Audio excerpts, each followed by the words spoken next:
Louvado seja nosso Senhor Jesus Cristo. Para sempre seja louvado. O contexto, sobretudo do Evangelho de hoje, ele nos fala muito. Aparentemente parece que Deus quer nos fazer voltar àquela quinta-feira santa. Estamos vivendo o quinto domingo da Páscoa, mas ao mesmo tempo o Evangelho nos apresenta Jesus, que nos sinóticos institui a Eucaristia, mas que em João nos apresenta um enfoque na traição de Jesus, que creio que seja muito propício, sobretudo para os nossos jovens que vão fazer a primeira comunhão hoje. Jesus dá para vocês nesse Evangelho o contexto do lava-pés e da instituição da Eucaristia. E é interessante porque nós iniciamos nesse Evangelho aquilo que nós chamamos de o livro da glória em João. E não por acaso, parece que Jesus ele enfoca esse termo por 5 vezes, ou se diz glorificado ou glorificará.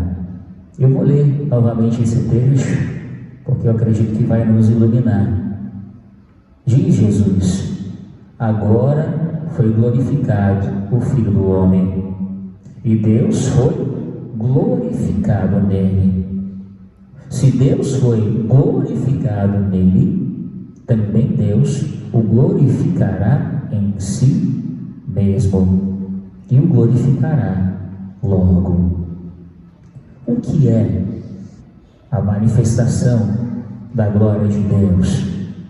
Segundo Santo Irineu, a glória de Deus é o homem vivo, ou também a glória de Deus é o homem de pé. Nós sabemos que o contexto do Evangelho já nos conduz à cruz. Talvez por isso São Paulo, por meio dos Atos dos Apóstolos, na primeira leitura, nos diga: é preciso que passemos por muitos sofrimentos para entrar no reino de Deus.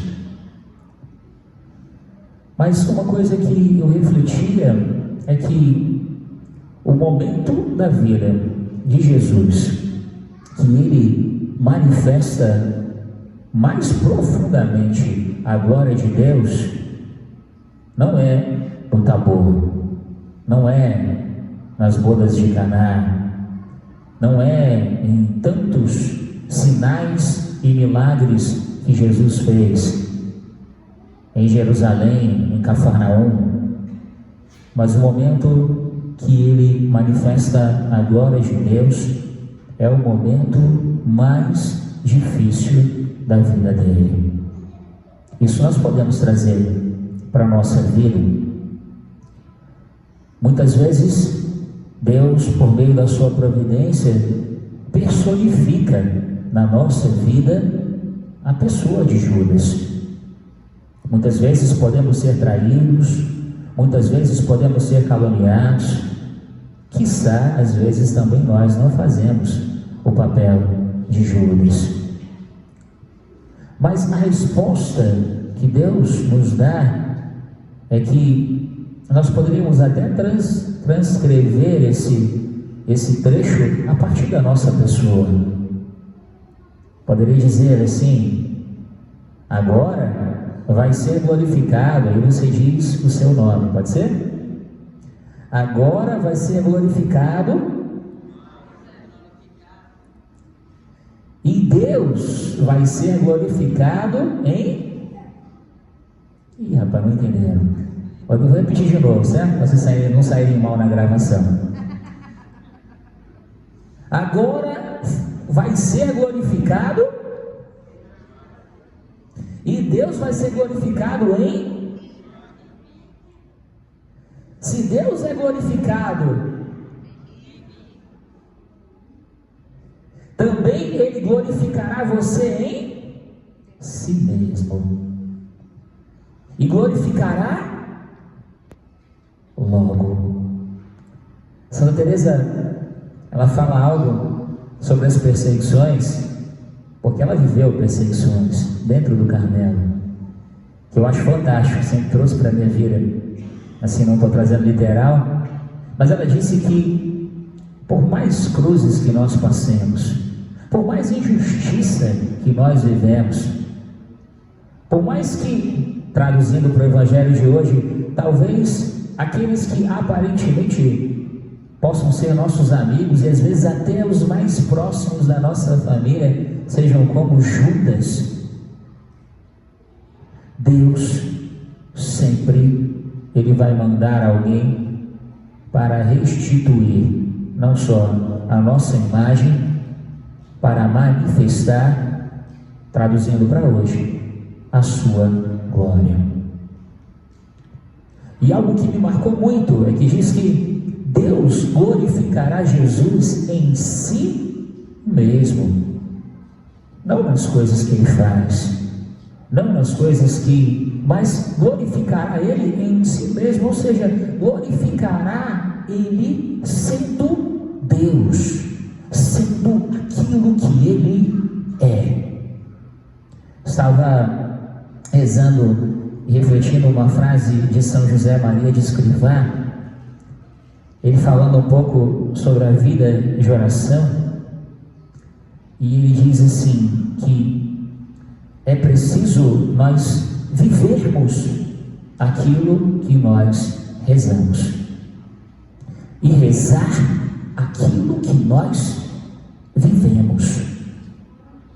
Quantas vezes nós falamos da palavra de amor, dizemos para Deus que nós o amamos, dizemos para o nosso cônjuge, dizemos para os mais próximos, mas a nossa vida não diz aquilo que nós dizemos.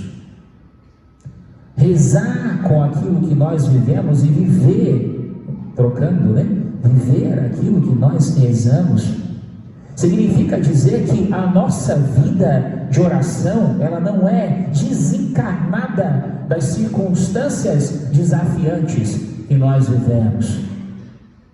Existem muitas pessoas que entram na igreja, entram no quarto e se transformam, mas não deixam que a oração transforme o seu coração, e permanecem as mesmas. O amor autêntico e verdadeiro, ele requer de nós testemunho. As pessoas, interessante, diz, antes de eu chegar nesse ponto, diz que é no amor que os discípulos vão ser reconhecidos. Como dizia o Papa Paulo VI, o mundo está cansado de mestres. O mundo carece por testemunhos. A beleza de Deus que atrai os corações. Por isso que a glória de Jesus, ela se manifesta na cruz, porque ali está o ápice do amor de Deus pela humanidade. E como nós queremos ser discípulos de Jesus sem nos configurar a esse amor? Jesus não mentiu. Ele mesmo disse: eu não disse que seria fácil, mas eu disse que valeria a pena. Santa Teresa d'Ávila mesmo diz: é justo que muito custe aquilo que muito vale. E o que é que está valendo aqui, senão aquilo que se diz no livro do Apocalipse? Eu vi um novo céu e uma nova terra. Eu vi a cidade santa, a Nova Jerusalém.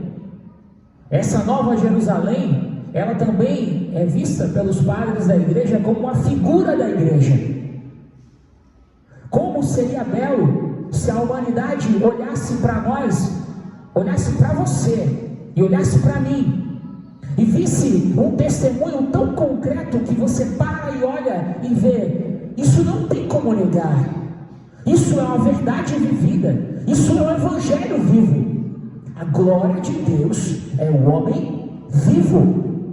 Poderíamos dizer que a glória de Deus é a igreja viva, a igreja que testemunha esse amor, que dá a vida, que o bom pastor dá a vida pelas suas ovelhas.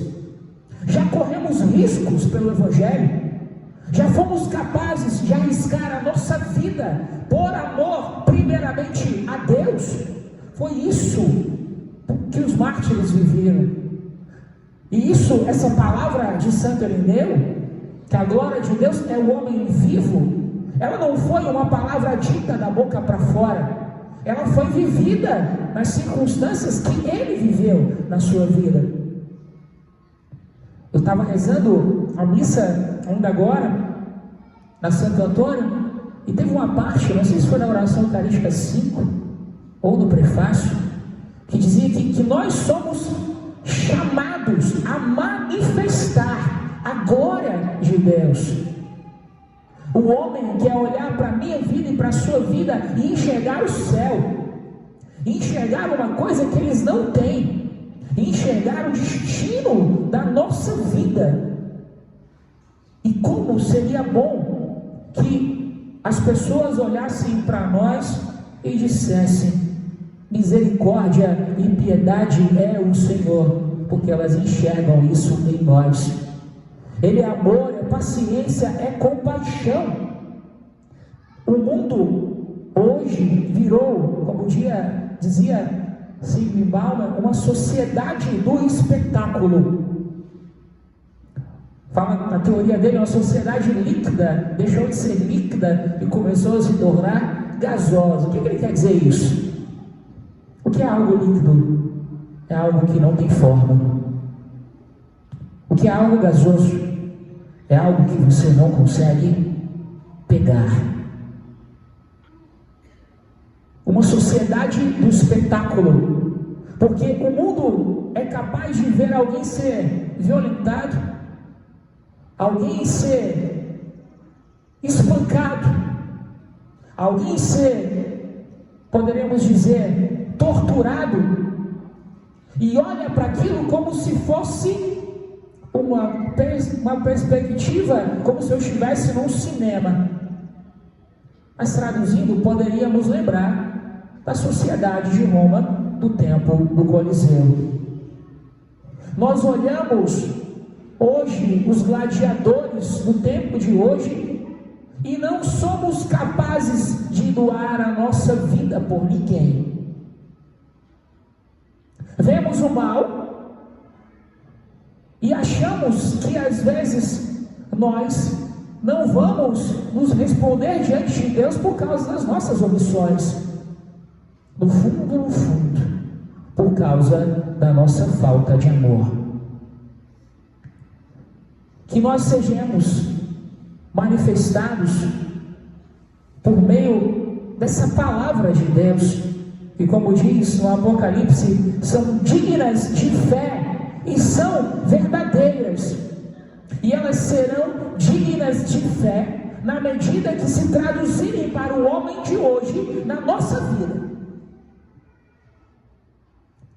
É isso que Deus nos pede. Como dizia Santo Inácio de Antioquia, agora eu falo para vocês, quando ele foi martirizado, entregue à boca dos leões, ele disse: eu quero ser o trigo de Deus, o mesmo trigo que, como o padre diz na missa, fruto da terra e do trabalho humano, se transforma em Eucaristia.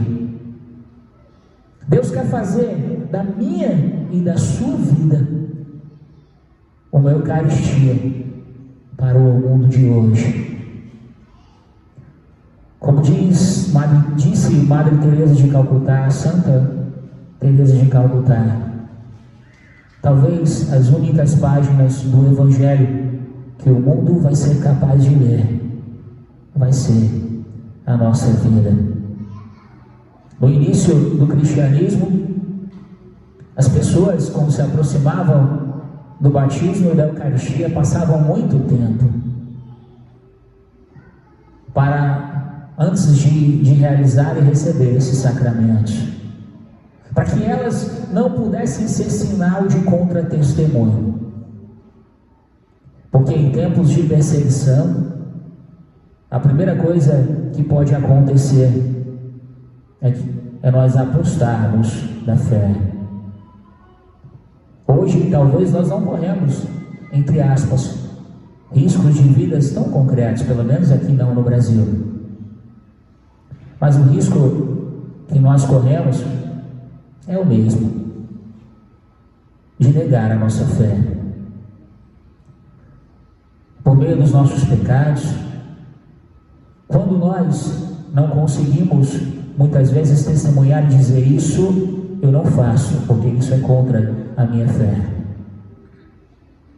Que a Eucaristia que vocês vão comungar nessa Santa Missa, ela não seja simplesmente um rito, mas que ela possa transmitir, sim, um desejo de homens e mulheres fracas e pecadores, mas um desejo de que esse novo céu e essa nova terra não seja um desejo, como poderíamos dizer, desencarnado, um estereótipo, mas uma mudança que começa a partir de nós.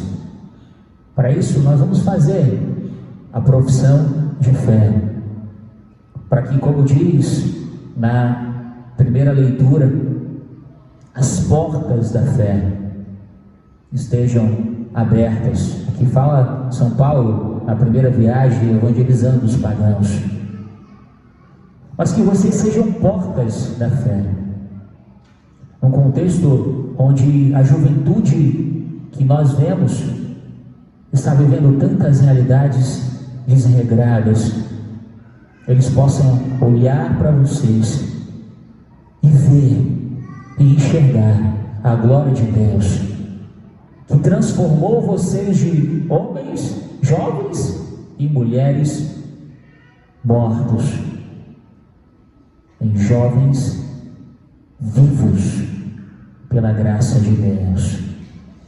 Vivos porque experimentaram não de um homem ou um Deus que se entregou na cruz, não um Deus somente que foi traído, mas um Deus que ressuscitou. Talvez hoje, quando Deus nos entrega esse Evangelho, Ele queira nos dizer: saia da centralização em si mesmo, saia daquele olhar focado nas pessoas que te traíram, nas pessoas que te ofenderam. Você é capaz de amar, como dizia Santo Tomás de Aquino. Nós temos inteligência e vontade. O amor não é um sentimento, o amor não é afeição, o amor é uma decisão, como dizia São João Paulo II e Madre Teresa de Calcutá. O amor precisa doer.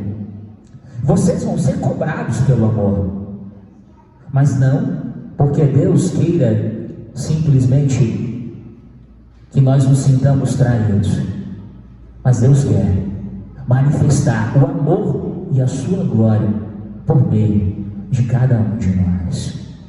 Louvado seja nosso Senhor Jesus Cristo.